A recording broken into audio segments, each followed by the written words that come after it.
Hello friends BEd versus BTC का मामला है। बहुत इंपॉर्टेंट मामला जो है सुप्रीम कोर्ट में है, जिसके बारे में हमने आपको पहले से बताया था।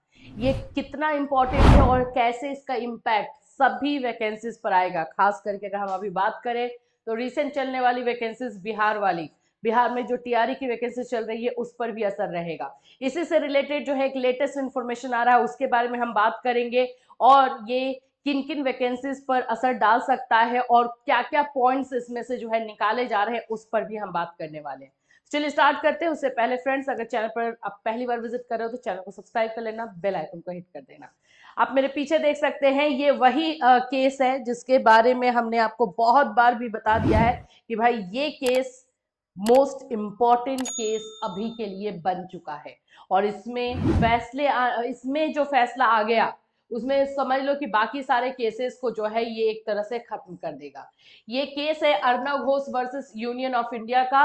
अर्नव घोष बंगाल के जो है बीएड एक अभ्यर्थी है, जिन्होंने क्लेरिफिकेशन को लेकर के याचिका दायर की है कि जो फैसला सुनाया गया है सुप्रीम कोर्ट की तरफ से कि 11 अगस्त 2023 का फैसला कि 1 to 5 से बीएड बाहर होता है, उसका क्या स्टैंड है।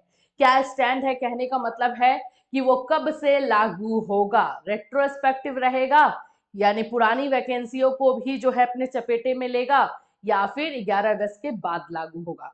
और इस केस को लेकर के डीएलएड स्टूडेंट भी काफी जो है सतर्क हो गए हैं। क्यों बता रही हूँ, क्योंकि अगर वो ऐसा नहीं होता है, अगर ऐसा फैसला आ जाए कि ये 11 अगस्त 2023 के बाद वाली भर्तियों पर लागू होगा। देखो बात यहाँ पे समझना, ये 11 अगस्त वाला चक्कर ना बहुत ज्यादा ये होने वाला है। अगर ये 11 अगस्त के बाद की भर्तियों पर यानी जो भी वैकेंसीज आएंगी उस पे अगर लागू होगा तो ये टीआरई 1 जो कि बिहार का है ये भी सेफ हो जाएगा। ये इसलिए क्योंकि इसकी नोटिफिकेशन, इसकी भर्ती की प्रक्रिया पहले ही अनाउंस कर दी गई थी। लेकिन अगर ये बोला जाए कि 11 अगस्त के बाद जितनी नियुक्तियां हुई हैं, जितनी भी ज्वाइनिंग हुई है उस पर असर होगा, तो फिर बहुत सारे और भी वैकेंसीज चपेटे में आएंगे, जिसमें कि एमपी का भी होगा, छत्तीसगढ़ वाला भी आ जाएगा, बिहार वाला तो रहेगा ही। तो अब यहाँ पे मामला ये नहीं हो गया है कि पूरा रेट्रोस्पेक्टिव होने वाला है कि नहीं। जहां तक बात है कि ये पूरा रेट्रोस्पेक्टिव नहीं होगा, रेट्रोस्पेक्टिव नहीं होने का कहने का मतलब है कि जो पहले की वैकेंसीज है, जैसे कि 2018 यूपी वाली वैकेंसी है, जैसे 2019 है, 2020 है, 21 है, 22 है, इन सभी वैकेंसीज पर ज्यादा असर नहीं देखने को मिल रहा है। वैकेंसीज उतना ज्यादा पुराना जो है बोलते ना गरम मुर्दा निकालना, वो सरकार नहीं करेगी। सरकार तो फिर काफी पीछे चली जाएगी, वो नहीं होगा। लेकिन अब बात ये आ जाता है कि अगर आप 11 अगस्त 2023 के बाद इस फैसले को लागू भी करते हैं तो कितने हद तक किया जाना है। नियुक्तियों पे गाज गिरना है, यानी कि जो अपॉइंटमेंट दिया गया है उस पे गाज गिरेगा, या ऑफिशियल नोटिफिकेशन के तौर पर देखा जाएगा। अब बात इसी पे हो रही है कि ऑफिशियल नोटिफिकेशन, यानी ऑफिशियल नोटिफिकेशन जो भी 11 अगस्त के पहले आ गया है, क्या उसको लिया जाएगा, इसके ऊपर इसको आधार बना करके जो है फैसला आएगा, या फिर फैसला जो है अपॉइंटमेंट के ऊपर आएगा।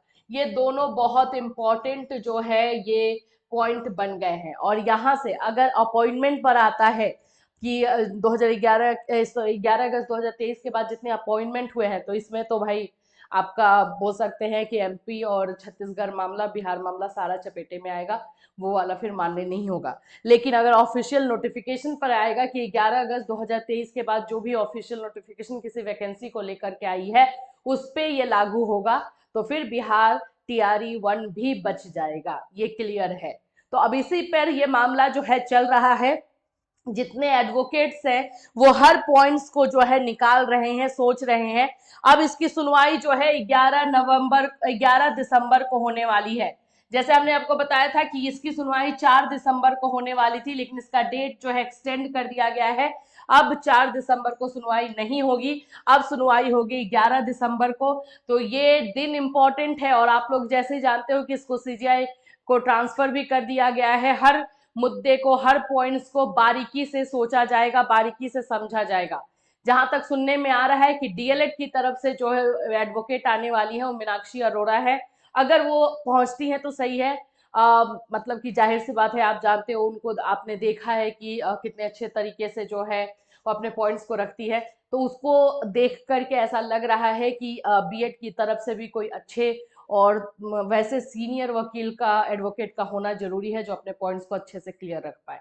अब देखते हैं इसमें जो है क्या क्या चीजें निकल कर आती हैं। फिलहाल तो यही है कि डेट आगे बढ़ गया है इसका। इसका डेट 4 दिसंबर को ना हो करके अब 11 दिसंबर हो गया है, और अब हम वेट करेंगे 11 दिसंबर का, जब इस फैसले की सुनवाई स्टार्ट होगी।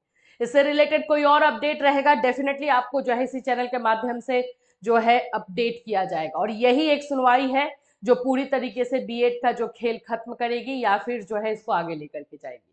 Till then, take care everyone.